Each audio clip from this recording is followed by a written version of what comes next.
Qu'est-ce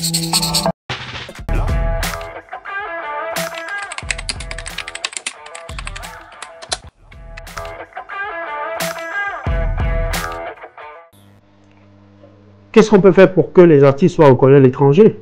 Mais déjà, les fondamentaux, c'est que ces artistes se mettent à l'apprentissage de la musique. C'est aussi simple. Il faut être capable de défendre son métier partout où on va. Il faut être capable d'arriver là où les musiciens parlent et parler.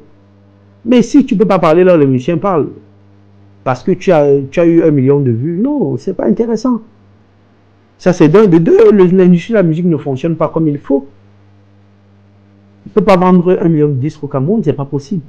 On ne peut pas vendre même 10 000 exemplaires, c'est pas possible parce que rien ne fonctionne. À peine tu as sorti un disque qui se retrouve dans le marché.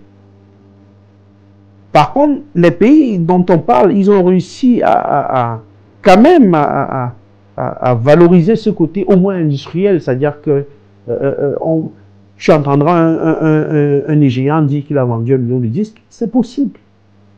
Donc, déjà, les droits d'auteur, il faut les remettre en place. Deuxièmement, même pas, c'est pas les droits d'auteur. Déjà, les musiciens, même les artistes, doivent apprendre à faire leur métier. Vous êtes journaliste, vous avez appris les fondamentaux. Même si vous n'êtes pas allé à l'école, il y a des renseignements que vous faites. Tu vas venir parler à la télé si tu n'as pas pu te renseigner. On ne te prend pas au quartier pour venir parler à la télé. On te auditionne. Ça n'existe pas dans la musique. Chacun reste dans sa chambre parce qu'il a 10 minutes, je vais enregistrer au studio, il peut enregistrer. Si sa chanson marche, tant mieux. Si ça ne marche pas, bon, ok, il va recommencer. Mais c'est ça le problème, c'est que des gens, ils ne sont pas capables de pouvoir parler musique. Je fais de la musique. Ok, ça veut dire quoi musique? Je ne sais même pas ce que ça veut dire. Quels sont les codes de la musique? Il ne les connaît pas. Les 7 notes de la musique, on ne les connaît pas, mais on dit qu'on est artiste.